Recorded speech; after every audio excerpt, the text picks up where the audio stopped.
So I've got a problem. And that problem is that I feel like the genre of shonen anime, or shonen battle anime to be more specific, is getting a little stale.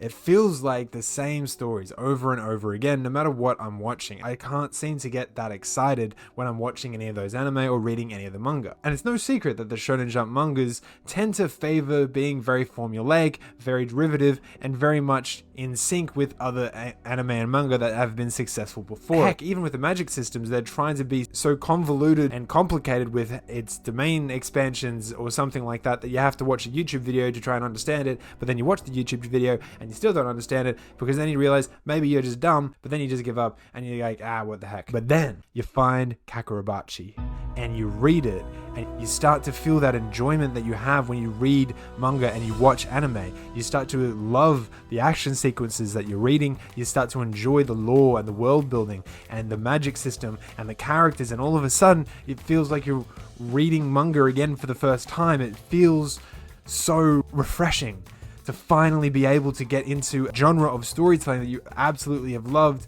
since literally whenever Dragon Ball Z came out.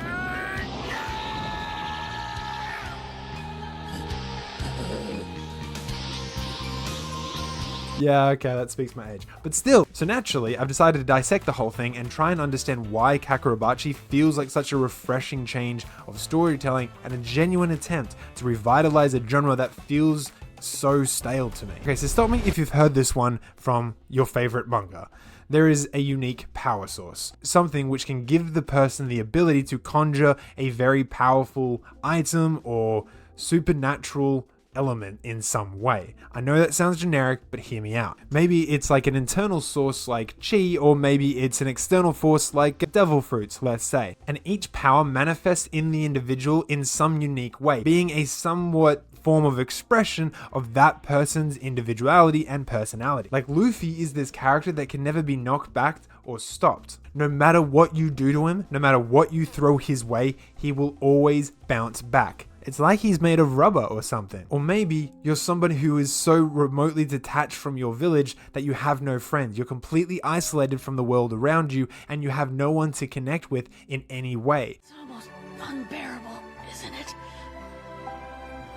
The feeling of being all alone. I know that feeling.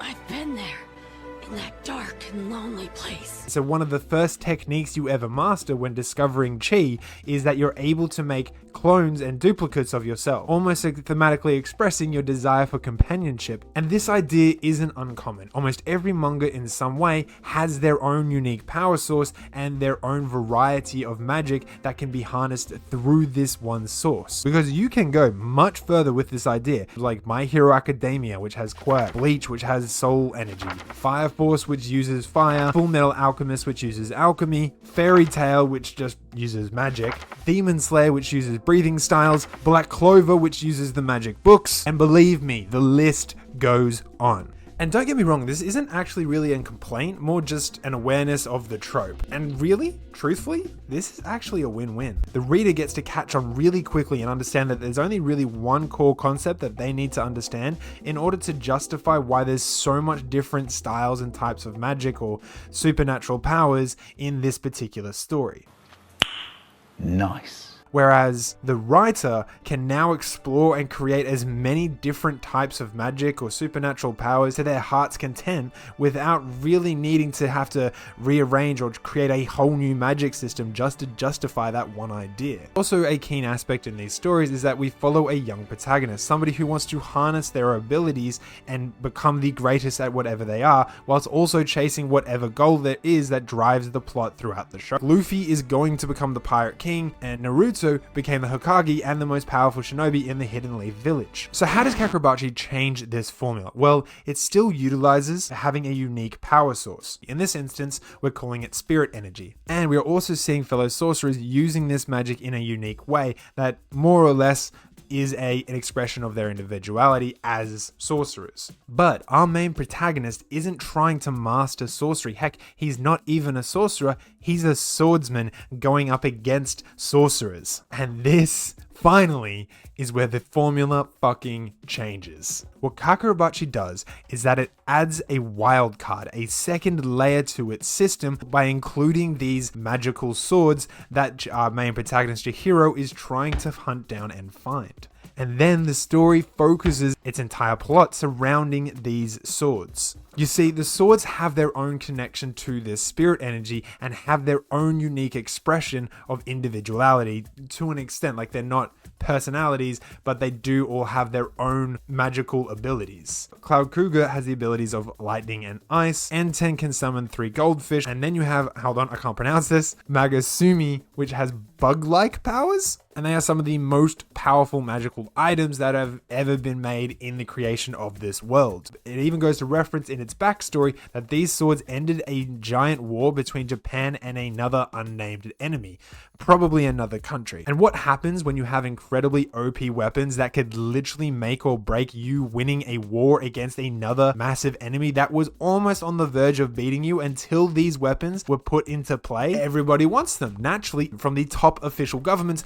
down to the organized crime family that is trying to hunt down and find all of these magical swords. So instead of this being a story about a character that goes out of his way in order to try and become the most powerful at what he's being, it's actually the opposite. It's the story of a young protagonist who is already a gifted, talented swordsman in his own that wants to eradicate power rather than create more of it. So we're not going to see him rise to become the greatest swordsman or the greatest shinobi or the pirate king or the greatest wizard king or anything like that, but we're going to see him take on and eradicate those that would seek to become it. We are watching somebody whose trauma and past has become his obsession and motivates him into destroying his own father's legacy just so it doesn't get misused in a world that only wants to abuse power. Instead of this story celebrating and encouraging the importance of power in the right hands, it almost becomes a cautionary tale of the danger of power in the wrong hands. And it does all of this by just introducing a more powerful version of itself within its own story. Rather than magic and sorcery being the most powerful thing, it creates these objects, these items of desire that are more powerful than even its own magic system.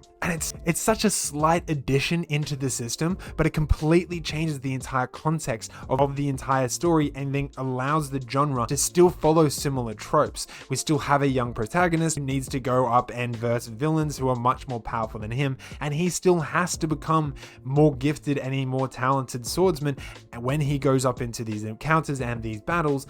But the reason behind it all, the motivation of the character, the obsession and the creation of the world building, that feels such like a breath of fresh air. And I only hope that as Kagurabachi goes on, as we go further into its third arc, that this story continues to develop and continues to inspire in a way that continues to flip this idea and this narrative further and further, exploring these dangers, exploring this obsession with power and how it can actually cause you to become a self-destructive person. And I know that if you've clicked on this video, the chances are you're already reading Kagurabachi, but in case there is somebody out there who hasn't given it a go, I hope I've encouraged you to do it. But let me know in the comments below, do you agree with what I've said? Does this feel like a refreshing story for you? Or do you feel like maybe it just feels like the same of everything else? Let me know in the comments below, and as always guys, take care of yourselves. Alright, peace.